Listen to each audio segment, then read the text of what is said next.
আসসালামু আলাইকুম। কক্সবাজার আসছি বিগত 17 তারিখে, সোমবার 11টার দিকে আমরা কক্সবাজারে হোটেলে রুমে প্রবেশ করছি। তবে ভ্রমণ করতে আসলে অনেক সুন্দর লাগে, অনেক সুন্দর। আর আমি ভ্রমণ প্রিয়সী মানুষ। ভ্রমণটা এমন একটা জিনিস, মনের কষ্ট দুঃখ এগুলো কিছু থাকলে বা কোনো আবেগ থাকলে সব কিছু প্রকাশ পেয়ে যায়। বিষয়টা যে এমন 3টা দিন পার করছি বুঝতে পারে নাই। আর কাছের খুব 3টা ভাই, আমি কল্পনা করিনি যে তাদের সঙ্গে 3টা রাত কাটাবো, বা লাইফে কখনো কাটাই নাই। কিন্তু দেখা যায় যে সপ্তাহে 7টা দিন বা 8টা দিন বা মাসে 30টা দিন, এমন কোনো দিন নাই যে তাদের সঙ্গে কন্ট্যাক্ট না হয়, বা তাদের সঙ্গে খুব ভালো সময় কাটাই দিনগুলোতে। আর তাদের ছাড়া মনে হয় থাকতে পারে না, তারাও মনে হয় আমার একটা অংশ, এরকমটাই মনে করি। এখানে আসছি, আসার পরে যাই হোক 2-একটা সমস্যা হয়েছিল আমাদের মাঝে, কিন্তু আমার এই 3টা ভাইয়ের সঙ্গে কোনো কিছু হয় না। আর চলে যাব, 3টা ভাইয়ের সঙ্গে যে থাকলাম, চলে যাব। এখন সত্যি খুব খারাপ লাগছে যে ভাইগুলোর সঙ্গে আর এই রাত কাটাই গেল। তো 3টা মানুষের গুণগান বলেও অবশ্য শেষ করতে পারবো না। তো যাওয়ার পথে আমরা এখন চেক আউট করবো, এই জন্য একটা স্মৃতি রাখতেছি, ভিডিও ক্লিপ ভবিষ্যতে দেখতে পাবো। এই স্মৃতিটা রাখতেছি 3টা ভাইয়ের সঙ্গে আর কি। তো এখন আমার এক ভাই আতিকুর ভাইয়ের কাছ থেকে শুনবো যে তার কিরকম ফিল হয় বা আর কি কক্সবাজার ট্যুরটা, বা সে কেমন এনজয় করছে। ভাই কিছু বলো।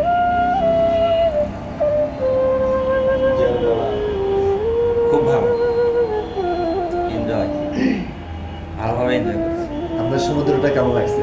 সবচেয়ে ভালো সমুদ্র, দেখার মতো জিনিস। মহেশখালী গেলেন, সেখানেও দেখার মতো জিনিস। আমার মেঘালয়টা সুন্দর, খুব সুন্দর। তারপরে হিমছড়ি। হিমছড়ি সুন্দর। আপনি সমুদ্র মানে বিচে কিরকম সময় উপভোগ করছেন? যে হ্যাঁ। বসে থাকছেন, সাগরের ঢেউ, এগুলো কেমন লাগছে? খুবই ভালো। যে সেরকম আর কি। কালকে যে গোসল করলেন সেটা অভিজ্ঞতাটা কেমন আর লাগছে? সেটা তো বলার মতো না, না দেখলে না। কিন্তু একটা বিষয়, লাইফে ফার্স্ট টাইম একটা সানগ্লাস কিনছি, যে ওরা কিনে নাই, হারায় কালকেই কিনছি। ভাই আমার হারাইছি, 10 মিনিট পরেছিলাম, কিন্তু ওই সানগ্লাস দিয়ে আমার একটা সেলফিও নাই। হচ্ছে এটা যে সানগ্লাস কিনছি লাইফে, কিন্তু ওইটা রাখতে পারলাম না। তাহলে আমার দ্বারা কোনোদিন সানগ্লাস আরে ভাই, এটা হচ্ছে বিষয়। বিনোদনের ঢেউ। আর আমাদের ট্যুরটা ছিল খুবই এনজয়, কিন্তু মিস্টেক কিছু ছিল, কষ্ট। কিন্তু এখন আমার বুকটা ফেটে যাচ্ছে যে ভাইদের সঙ্গে আলাদা হবো। যাই হোক, আমার শ্রদ্ধেয় বড় ভাই নাইম সরকার, তার কাছ থেকে তার কিছু অভিজ্ঞতার কথা শুনবো। যে বড় ভাই, আসলে ট্যুরটা অনেকদিন আগে থেকে আমাদের প্ল্যান হয়েছিল। আগে আসুন। প্ল্যান করা অবস্থায় আসতে পারিনি, কিন্তু শেষ মুহূর্তে আমরা এসে গেলাম। আসলে ট্যুরের সম্পর্কে যত কিছু বলি না কেন, কম বলা হবে। অসাধারণ কিছু জিনিস, অসাধারণ মানুষের সাথে সাক্ষাৎ, সব জিনিসগুলো স্মৃতি ধরে রাখার মতো। মানে আসলে কক্সবাজার সমুদ্র সৈকতে গেলে যে মানুষের একটা আবেগ ভেসে আসে, সমুদ্রের গর্জন শুনে যে মনটা ভরে যায়, এটা বলার মতো না, কথা বলে প্রকাশ করা যাবে না। দেখার মতো এখানে জিনিস। আসতে আসলে দেখতে, মানে এই ফিলটা উপভোগ করতে হলে এখানে উপস্থিত হতে হবে। তবে সবচেয়ে বড় কথা, এখানকার যে ফিলটা, এটা ভাষায় প্রকাশ করা যাবে না যদি না দেখা। তবে আরেকটা বিষয় ভাই, এটা কি মনে হয় সমুদ্র পাড়ে আসলে যদি কারো মন খারাপ থাকে, সে যদি একাই যদি সমুদ্রের ঢেউটা উপভোগ করে, তার মানে অনুভবটা কেমন হইতে পারে? ওই সেই রকম, মানে মনের সেটা যেটা তো feel। ভাষায় প্রকাশ করা যাবে না। সেটা যে ফিল করবে সেই শুধু বলতে পারবে। না, তার কিছুক্ষণ পরে তার মন মাইন্ড মানে সব কিছু একদম ফ্রেশ হয়ে যাবে, একদম ফ্রেশ হয়ে যাবে। এটা উপভোগ করছেন তো? হ্যাঁ, এটা জীবনের প্রথম আশা, সেটা আসে এখানে এসে বুঝতে পারলাম। তো যদি বেঁচে থাকি আবার আসবো ইনশাআল্লাহ। এটা হচ্ছে এইরকম, মানে কক্সবাজারটা হচ্ছে সমুদ্র বা আদার্স কিছু স্পট আছে। তবে আপনি পাহাড়কে কেমন ভালোবাসেন? এমনও দেখলাম যে আমরা ঘুরলাম, পাহাড়ে গেলাম, কেউ বলতেছে যে শুধু পাহাড় দেখার মতো কিচ্ছু নাই, বিষয়টা হচ্ছে পাহাড় হচ্ছে প্রাকৃতিক একটা সম্পদ, প্রাকৃতিক একটা দৃশ্য, কিন্তু যারা প্রাকৃতিক বিষয়ে ভালো বোঝে বা ভালো লাগে তাদের প্রাকৃতিক যারা মূলত প্রেমিক বা যারা টুরিস্ট মানে ভ্রমণ করতে ভালোবাসে তাদের কাছে কোনো কিছুই কম না। তবে পাহাড় সম্পর্কে আপনার অভিজ্ঞতাটা কিরকম, বা যে দুইটা পাহাড়ে গেলাম এটা আপনার কেমন? পাহাড় দুটোই ভালো ছিল আমার কাছে। প্রথমত গেছিলাম মহেশখালীর মন্দির দেখার জন্য, ওখানকারটা খুবই ভালো লাগছে। সবচেয়ে মজার বিষয়টা সিঁড়িতে ওঠাটা খুব ভালো লাগছে। আর হিমসুরিতে এখানে তো আর অভিজ্ঞতা ভালো, এখানে ভালো লাগছে, যদিও পুরোটা দেখতে পারিনি। তবে যদি ইনশাল্লাহ কোনদিন আসি সময় নিয়ে দেখতে হবে। তারপর আপনি যে হচ্ছে এই যে কাঁকড়ার বীজ, যাই হোক মূলত ওই জায়গাটা আমার কথা মনে নাই, কিন্তু লালমাটি কাঁকড়া বলে একটা বীজ আছে, আর লাল কাঁকড়া, এই কাঁকড়া বলতে একটা বীজ আছে। ওখানে গেলেন, ওখানে যে বনভূমি গাছগুলো দেখলেন, এবং ওখানে কিন্তু একটা প্রিয়তমা সিনেমার শুটিং হয়েছে। হ্যাঁ, ওখানে ঝাউবন। তো ঝাউবনটা ওইটা আপনি কেমন ফিল করছেন? আমার কাছে কিন্তু অবাক, আমার সমুদ্রের পরে যে ট্যুরটাতে আমার ওই জায়গাটাই কালকে আমার সময় পাই নাই, কিন্তু ওই জায়গাটা আমার সত্যি অনেক ফিল হয়েছে, মানে অনেক ভালো লাগছে আর কি। আমরা সময়টা আমরা হচ্ছে খুব কম পাইছি, মেবি আধা ঘন্টার মতো সময় পাইছি, কিন্তু আধা ঘন্টার সময় আমাদের কিরকম উপভোগ করছিলাম? এই আধা ঘন্টার সময়ের মধ্যে যেটুকু আমার পেয়েছি অনেক মজা লাগছে আপনার।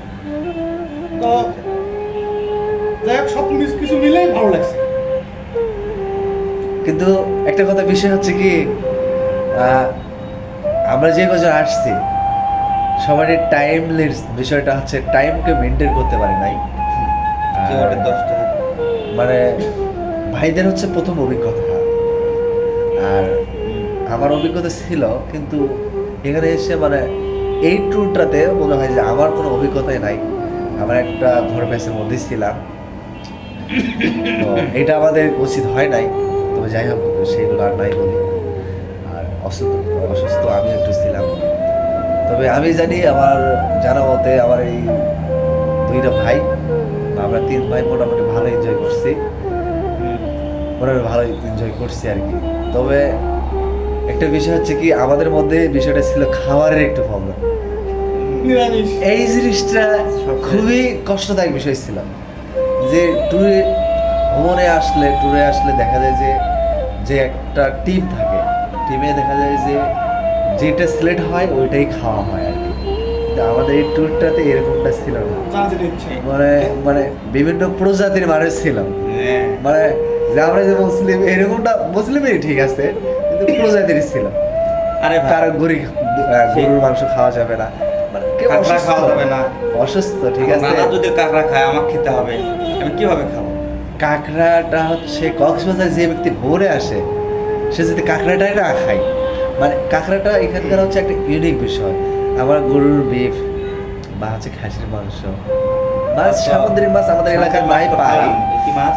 তবে হচ্ছে কি মাছ ইউনিক পাই? বিষয়টা হচ্ছে কাঁকড়া, ঠিক আছে। কাঁকড়া তো আমাদের এলাকায় পাবো না, আর কাঁকড়াটা এমন একটা বিষয় যে ওইটা খাইলে রুচি হবে না এমন কোনো কথা নাই, তবে খাইতে হবে। তবে আমি খাইছি, আমি মিস দেই নাই, কেননা আমি কক্সবাজার আসলে এই জিনিসটা খাই, কিন্তু অক্টোপাস এবার খাওয়া হয় নাই, কেন ওইটা এটা খাওয়ার জিনিস। ওইটা একটু আমারও ব্যাড হ্যাবিট। তবে লইটা মাছটা খাইছি, আর টোনা। এক ভাইকে, হ্যাঁ টোনার আমার বারবিকিউ খাইছি। হ্যাঁ, এক ভাইকে বললাম যে ভাই সমুদ্রে কোরাল মাছটা হেভি সুন্দর, আরে ভাইরা খায় না, খেলাম তো। এরা এখানে এসে ডিম ভাজি খায়। আরে ভাই, ডিম ডিম ভাজি ভাজি খাই। খেলাম আমি। আর ডিম ভাজি, খিচুড়ি এগুলো তো আমরা খাই, আমরা খাদকি মানুষ। আমরা আরে- সপ্তাহে আরে ভাই, আমি তো সপ্তাহে খেলাম তো, 7টা কোরাল মাছ দিন, খেলাম তো, কোরাল মাছ ভালো। সপ্তাহে 7টা দিন কোরাল মাছ ভাইদের সামনে আমরা 4 দিনে বাহিরে হোটেলে খাই। আর আমার দেখা যায় যে সপ্তাহে 7 দিন, এর মধ্যে আমি দেখা যায় যে 7 দিনে প্রায় ভাই। প্রত্যেকটা দিনেরই যে কোনো এক সময় আমার বাইরে খেতেই হয়।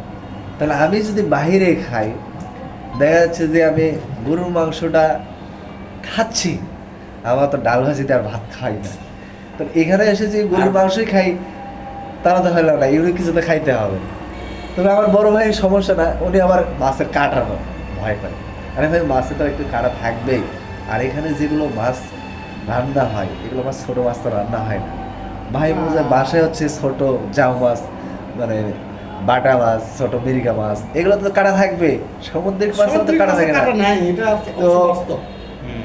আমরা যে হচ্ছে ছোটবেলায় যখন ক্লাস 4-5-এ পড়ছি, এই সময় দেখা যায় যে ইউনিয়ন পরিষদে যে হচ্ছে টিনের কৌটা